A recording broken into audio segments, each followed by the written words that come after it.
Hello everyone, welcome to my channel, or welcome back to my channel.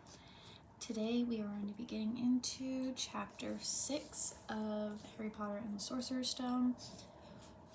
A heads up, I did not realize how long chapter 5 was, so I looked ahead at chapter 6, and it is also a long one. I'm going to try to make it all in one part, but when I do them longer videos, like all in one part, it's harder to upload. It takes 9 years.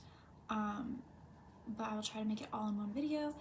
So you have been warned. Grab a snack, grab a drink, get cozy, grab a blanket. It's cold where I'm at right now, so I'm more bundled up today than usual. And without further ado, let's get into chapter 6. The journey from platform 9 3/4. Harry's last month with the Dursleys wasn't fun. True, Dudley was now so scared of Harry he wouldn't stay in the same room, while Aunt Petunia and Uncle Vernon didn't shut Harry in his cupboard, force him to do anything, or shout at him. In fact, they didn't speak to him at all. Half terrified, half furious, they acted as though any chair with Harry in it were empty. Although this was an improvement in many ways, it did become a bit depressing after a while. Harry kept to his room with his new owl for company. He had decided to call her Hedwig, a name he had found in a history of magic.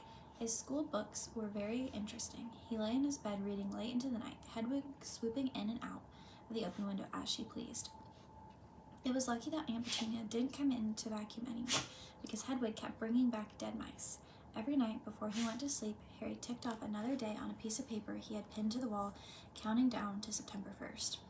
On the last day of August, he thought he'd better speak to his aunt and uncle about getting to King's Cross Station the next day. So he went down to the living room where they had been were watching a quiz show on television. He cleared his throat to let them know he was there, and Dudley screamed and ran from the room. Uncle Vernon? Uncle Vernon grunted to show he was listening. I need to be at King's Cross tomorrow to go to Hogwarts. Uncle Vernon grunted again. Would it be all right if you gave me a lift? Grunt. Harry supposed that meant yes. Thank you. He was about to go back upstairs when Uncle Vernon actually spoke. Funny way to get to the wizard school, the train. Magic carpets all got punctures, have they? Harry didn't say anything. Where is the school anyway? I don't know, said Harry, realizing this for the first time. He pulled the ticket Hagrid had given him out of his pocket. I just take the train from platform 9 3/4 at 11 o'clock, he read. His aunt and uncle stared. Platform what? 9 3/4. Don't talk rubbish, said Uncle Vernon. There is no platform 9 3/4. It's on my ticket. Barking, said Uncle Vernon, howling mad, the lot of them. You'll see, you just wait. All right, we'll take you to King's Cross. We're going up to London tomorrow anyway, or I wouldn't bother. Why are you going to London? Harry asked, trying to keep things friendly. Taking Dudley to the hospital, growled Uncle Vernon. Got to have that ruddy tail removed before he goes to Smeltings. Harry woke at 5 o'clock the next morning and was too excited and nervous to go back to sleep. He got up and pulled on his jeans because he didn't want to walk into the station in his wizarding robes. He changed on the train. He checked his Hogwarts list yet again to make sure he had everything he needed, saw that Hagrid was shut safely in her cage, and then paced the room waiting for the Dursleys to get up. 2 hours later, Harry's huge, heavy trunk had been loaded into the Dursleys' car. Aunt Petunia had talked Dudley into sitting next to Harry, and they had set off. They reached King's Cross about 10:30. Uncle Vernon dumped Harry's trunk onto the cart and wheeled it into the station for him. Harry thought this was very strangely kind until Uncle Vernon stopped dead, facing the platforms with a nasty grin on his face. Well, there you are, boy. Platform 9, platform 10. Your platform should be somewhere in the middle, but they don't seem to have built it yet, do they? He was quite right, of course. There was a big plastic number 9 over one platform and a big plastic 10 over the other one next to it. And in the middle, nothing at all. Have a good term, said Uncle Vernon with an even nastier smile. He left without another word. Harry turned and saw the Dursleys drive away. All 3 of them were laughing. Harry's mouth went rather dry. What on earth was he going to do? He was starting to attract a lot of funny looks because of Hedwig. He'd have to ask someone. He stopped a passing guard, but didn't dare mention platform 9 3/4. The guard had never heard of Hogwarts, and when Harry couldn't even tell him what part of the country it was in, he started to get annoyed, as though Harry was being stupid on purpose. Getting desperate, Harry asked for the train that left at 11 o'clock, but the guard said there wasn't one. In the end, the guard strode away, muttering something about time wasters. Harry was now trying hard not to panic. According to the large clock over the arrivals board, he had 10 minutes left to get on the train to Hogwarts, and he had no idea how to do it. He was stranded in the middle of the station with a trunk he could hardly lift. a pocket full of wizard money, and a large owl. Hagrid must have forgotten to tell him something you had to do, like tapping the third brick on the left to get into Diagon Alley. He wondered if he should get out his wand and start tapping the ticket inspector's stand between platforms 9 and 10. At that moment, a group of people passed just behind him, and he caught a few words of what they were saying, packed with muggles, of course. Harry swung around.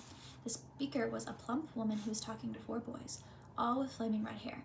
Each of them was pushing a trunk like Harry's in front of him, and they had an owl. Heart-hammering, Harry pushed his cart after them. They'd stopped, and so did he, just near enough to hear what they were saying. "Now, what's the platform number?" said the boy's mother. 9 3/4, piped a small girl, also red-headed, who was holding her hand. "Mom, can't I go?" "You're not old enough, Ginny. Now be quiet." "All right, Percy, you go first." What looked like the oldest boy marched toward platforms 9 and 10. Harry watched carefully, not to blink in case he missed it. But just as the boy reached the dividing barrier between the 2 platforms, a large crowd of tourists came swarming in front of him, and by the time the last backpack had cleared away, the boy had vanished. "Fred, you next." "I'm not Fred, I'm George," said the boy. "Honestly, woman, you call yourself our mother. Can't you tell I'm George?" "Sorry, George, dear. Only joking. I am Fred," said the boy, and off he went. His twin called after him to hurry up, and he must have done so because a second later he had gone.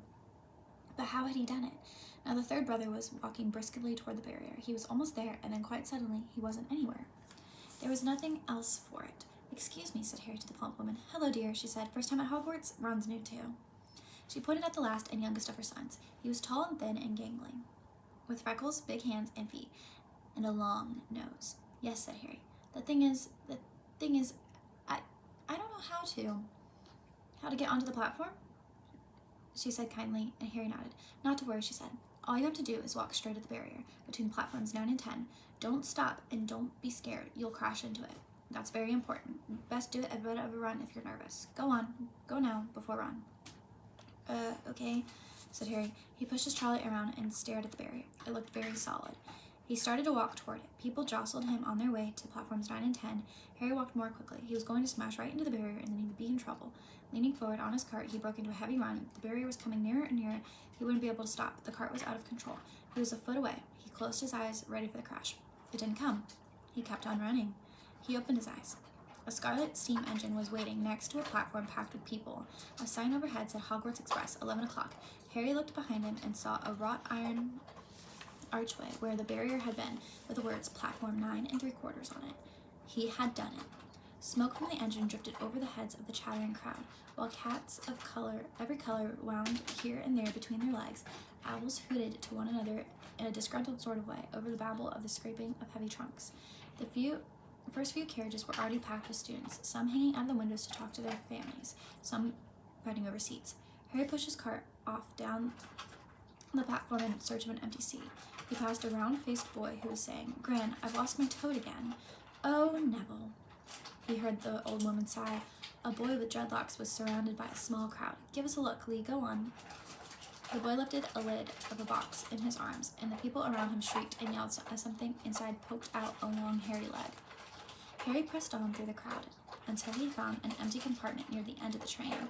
He put Hedwig inside first, and then started to shove and heave his trunk toward the train door.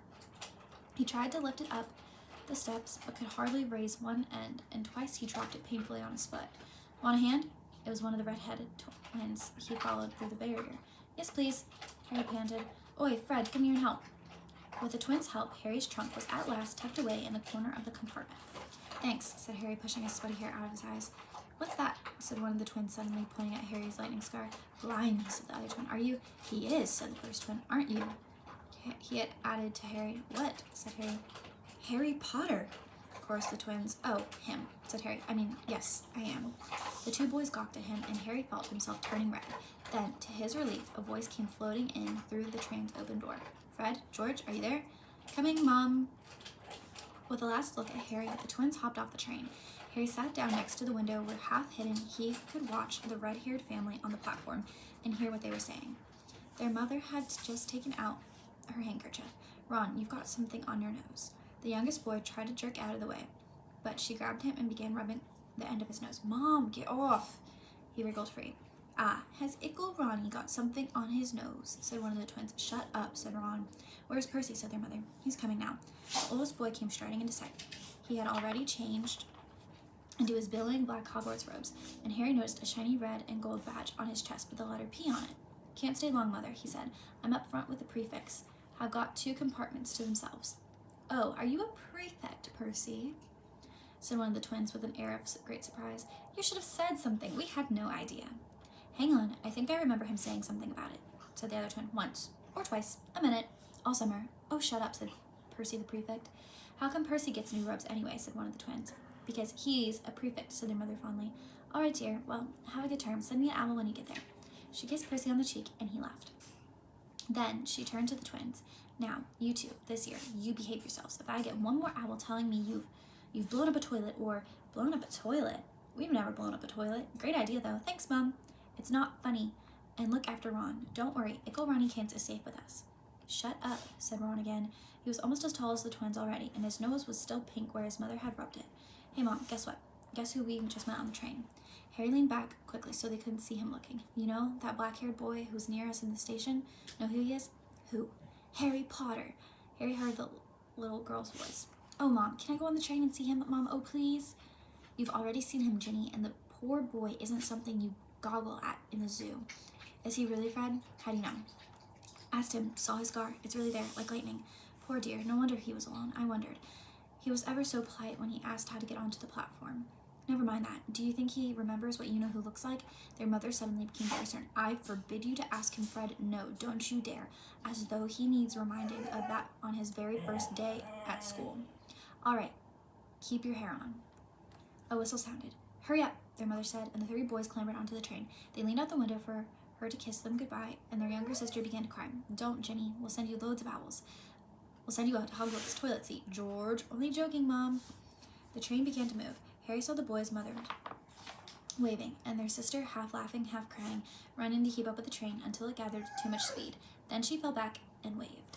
I'm going to have to stop it here, and I'll continue in part 2. She's whining because she needs to go out to the bathroom really quick. I will post these back to back anyways. All right, bye.